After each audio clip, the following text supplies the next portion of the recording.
Hey, we're live. So this is Jessica with AudioPress, and I'm interviewing Sweet Cambodia. Is that how you say it? Cambodia. Sweet Cambodia. Yeah. Awesome. I love y'all's music. Thank you. And so tell me a little bit about yourself, who you guys are, how you guys met. All right. Well, my name is Eric Charles. I'm the lead guitarist. Found a bassist here, Savvy, a little over a year ago. Tell them about yourself. Okay, that's how I met him. But I've been playing guitar for going on 14 years. Started playing classic rock and blues, and I kind of just spiraled upwards towards Orlando from down south, and that's how I got here. And like he was saying, I'm Savvy. I play bass guitar for Sweet Cambodia. I met Eric at an open jazz night here in Orlando. I was enrolled for jazz before I decided to drop out of school and pursue this wonderful career. Before music, probably just a lot of video games, pretty much. Honestly. And I'm Donnie. I play drums and stuff, cool stuff, I've been playing drums for like 10 years. I studied music in high school and everything like that. And I'm super lame. And hey. Oh man. I'm Yante Babyvo. I'm the lead singer for Sweet Cambodia. And well, I guess before this, I was an ukulele singer-songwriter from Destined, Florida. And I've been singing for like 4 or 5 years. And I don't know, like before this, my life was a lot different. We're in a different place. I was like backpacking around the country just with my instrument, playing music. And then drug me down here. Didn't leave me alone until I packed up my life and got down here to do this with them. And now we're accomplishing our dreams, making them possible. Yeah. Yeah, I think it's worth it that you guys have a great sound together.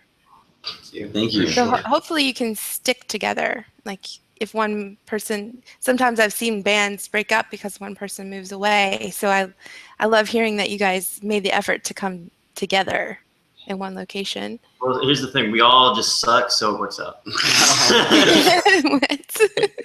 Actually, it's interesting because like there's like a face palm of destiny with this band. Like we all strongly believe that like in 25, 30 years, I'll be able to look at him on stage and just, like, wow. Yeah. Absolutely. There's a certain, it doesn't just stop at the music. This is family. Yeah, this is brotherhood. This is forever, no matter what. Oh, good. So in 10 years, this interview is going to be famous. Basically is like how I put it is till death do us part. So, I like it. So why Orlando? Why Orlando? It's like Mecca. I consider Orlando I think it's a land of opportunity, the musical land of opportunity, but not even musical, I think, in all aspects. I came from a very dry, not musical, into country music and rap, very trashy, and didn't think there was any hope for me. And I spent 19 to 20 years looking for a band, and it took accidentally sitting next to this man, like in the hallways of our school, to find, my soulmates. So it's fate. We all left our hometowns thinking we're gonna go to Orlando to find. We're gonna go find each other. Yeah. Literally. And we did. Everyone was just like, go to Orlando. Four different parts of Florida. We all met in Orlando, accidentally. It sounds like serendipity to me. The cosmic sense. Absolutely. Of superstitious. Okay, so how do you describe your sound? Because it seems a little unique to me. All right. If I'm gonna use language to like describe what we sound like, and like since it's difficult because we're in a cusping stage, you know, like it's all we're in a great change going on right now. But so the sound that we've accumulated as of today, I would describe it as progressive soul funk rock with elements of punk and reggae. Yeah, it sounds like you practiced that. Yeah, that one's normally the people are like, what genre is your band? I just answer yes.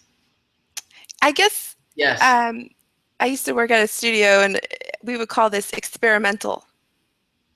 Would you We call agree? it, when someone says, what genre are you, we say it's complicated. Yeah, I would just say experimental, maybe. It's a fusion because like honestly, not one of our band members, not one of us listens to the same music at all pretty much. And so That's interesting. Yeah. That's actually unique. When I meet a lot of bands, a lot of them listen to the same music. So whenever we get into a creative environment, we all begin to have our own ambitions and drives and passions and pull. And you all start to pull in your own directions and with your own influences. And then like you realize that it's a joint effort and you have to do it as a unit. The sound that rounds itself out comes out very eclectic and very unique because it's a unique mix of influences we have here. That's really cool. Okay, so now I want to know each of you what your favorite genre is. I know usually I like all kinds of genres, but when you said the main music that you listen to, I'm kind of curious. Okay. Well, I was brought up listening to classic rock. Stevie Ray Vaughan, Jimi Hendrix, Jimmy Page. That was where my guitar career started, at church though. That's what inspired me to play music, really, was these guitar gods. And following blues and classic rock, I got into reggae. I went through a serious reggae phase. And then I started writing music, and I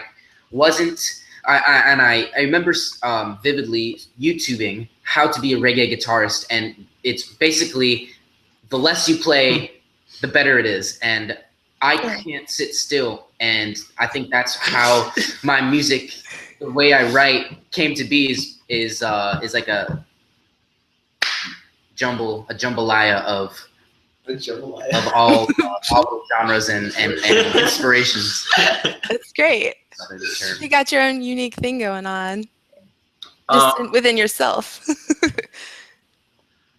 For me, the genres I ended up, I guess, picking from the most would definitely be funk, just that classic 70s Parliament, Funkadelic, all that stuff. Just Bootsy Collins, Sly and the Family Stone, just that 70s culture, just like where the epitome of it, like where it is.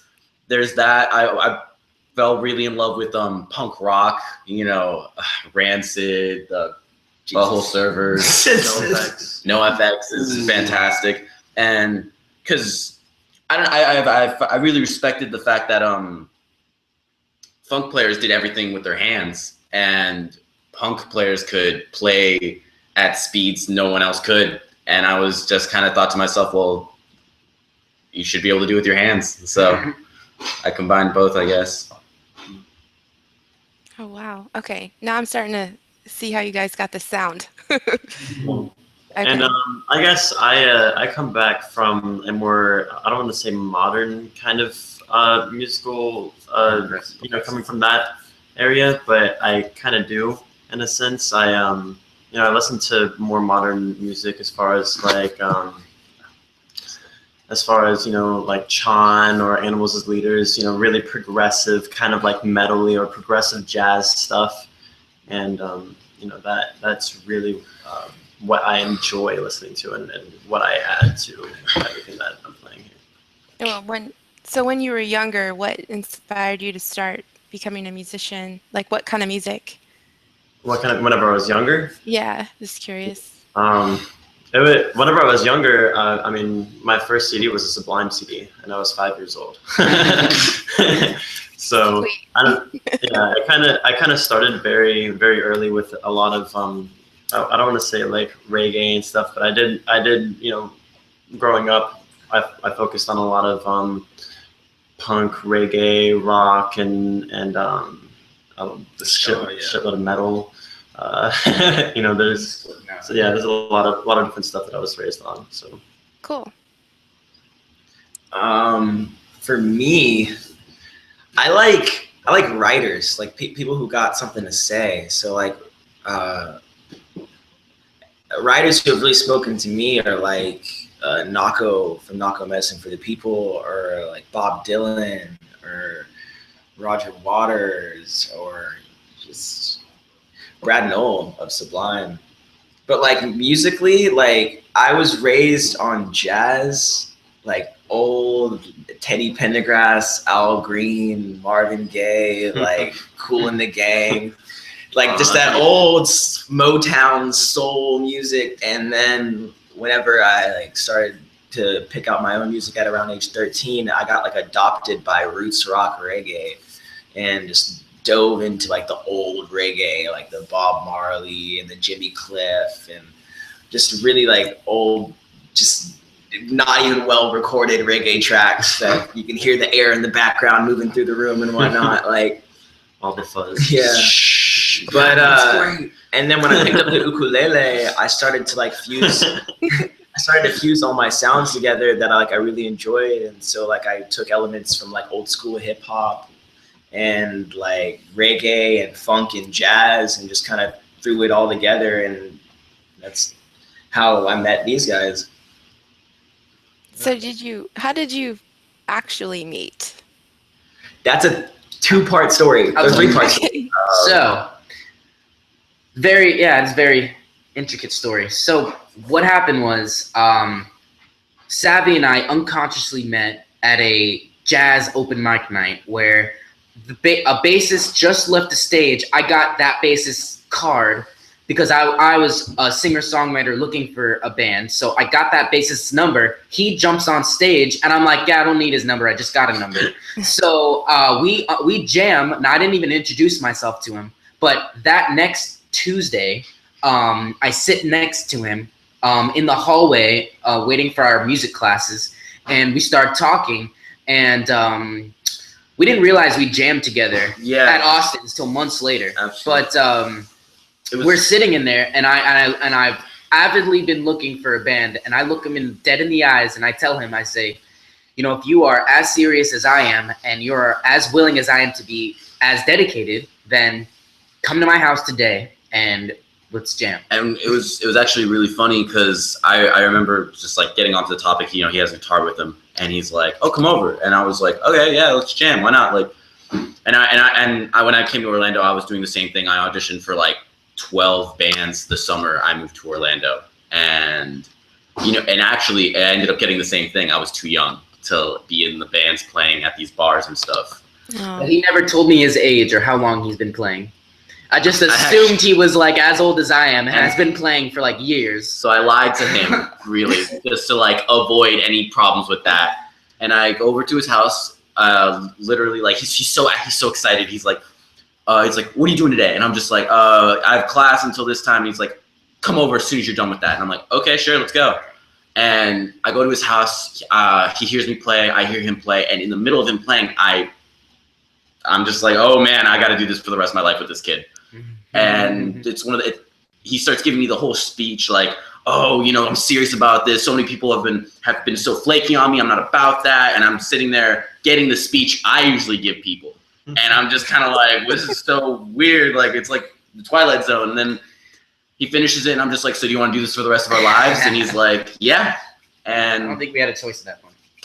And then a few months, and then what was it?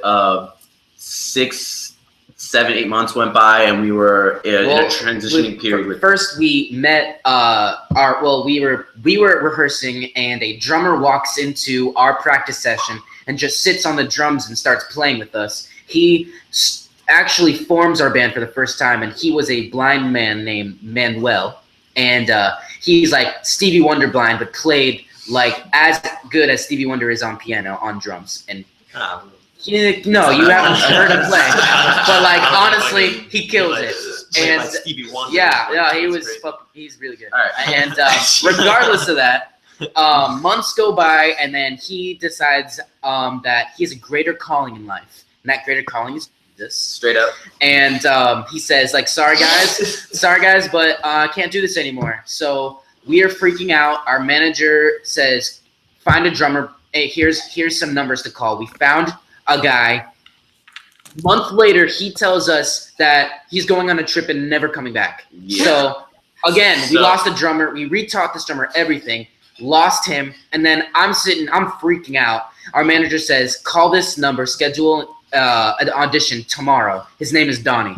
And so this is where I come in. This is the whole second part of the story. And so you know, I get a call from one of my friends. I think it was Itai, and he was like, "Hey, so we got a band and blah blah blah blah. So meet up over at this time." And I said, "Okay, yeah, I'll meet over there with my." Or actually, no, they already had a drum set over there.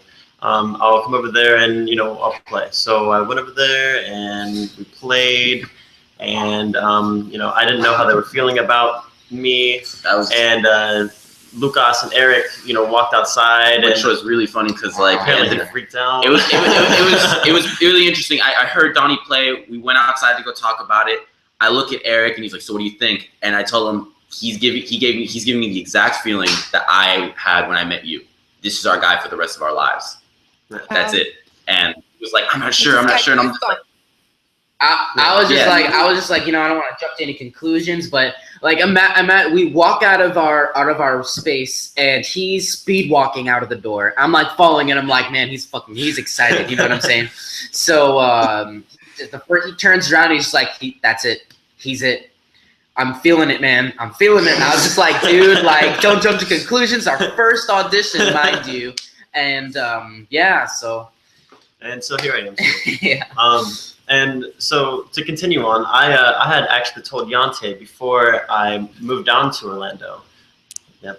And I told him I was gonna find some people that played music that would be able to fit in between our styles, because obviously, mind you, I play the ukulele and sing like songs, and he's like a progressive metal drummer. Yeah. And I was like, yeah, that's not as real as it sounds. That's like it's a big dream.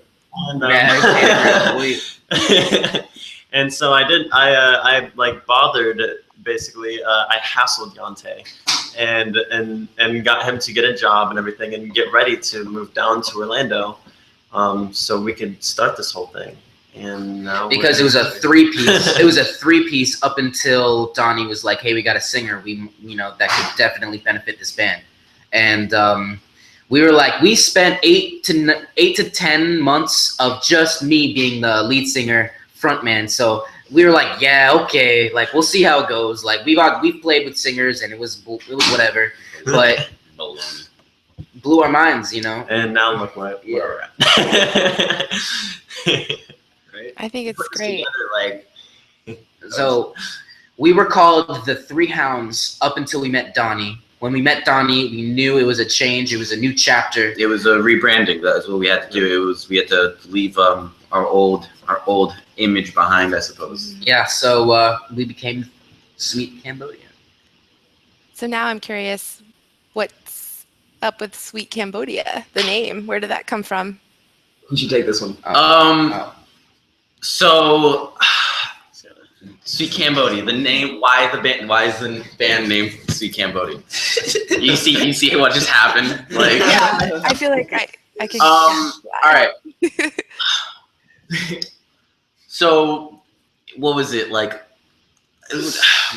Donnie had just joined the band. It was the first weekend after after all these rehearsals, and we get a phone call. Eric and I get a phone call from our friend Carl. Carl is notoriously known for the most party animalistic person that's ever been alive. It's one of those people that calls you for a night out and you're just kind of like, I'm not sure I'm ready for this. Like one of those kind of nights. So Carl had kind of fallen off the face of the earth about a year ago because of the fact that he got a long-term girlfriend and she wasn't about that party lifestyle that he was. And, he was happy. So, everyone just kind of gave him their space to do their thing. A year goes by, he calls us and he's like, my girlfriend's going out of town this weekend for a business trip. Come over. and we're just like, I mean, we have to. Like at that point, We had to. he comes and picks us up. He takes us over to his house, and what ensues is a Project X style apartment party where Should have made the news. it was just chaos. It was absolutely chaos. Cut to the morning after. Everyone's passed out in the living room. The whole band rather than everybody, and we hear the door slam, and I wake up to the sound of, oh my God. Turns out Carl's girlfriend's business trip got canceled when she showed up. Whoa. She had to fly back that night, and she came home to a scene.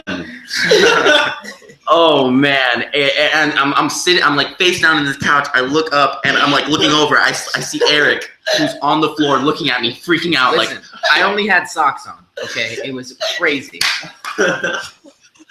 And he and everyone's looking at me like, what are we gonna do? And I'm like, and you just hear her drop all her stuff and run into the bedroom where Carl is. And I'm like, we gotta go. We gotta get out of here. And Take that opportunity. we take that opportunity to skedaddle. We dip. But here's the problem: we got driven to his house. So we're now in the middle of downtown, and it's the morning after. Eric's having trouble walking around. He looks at me and he's just like, I don't put something in my stomach right now, I'm gonna throw up. We and Orlando, there's this place called what's known as Little Vietnam. It's you get the idea. It's like Chinatown, Yeah. but Little Vietnam. And we first thing, as soon as we hear that, we're like, all right, we can't throw up in the middle of at 11 a.m. downtown Orlando. So we dip off a random restaurant. We get in, we sit down. It's obviously we're an Oriental restaurant. We get handed our menu, can't even read it. We're just like, what's good? And the server is like, he says, he barely speaks English. He communicates with us. It's like this is good, and we're like, okay, that's who cares? Like whatever it is, like I'm sure it'll taste fine.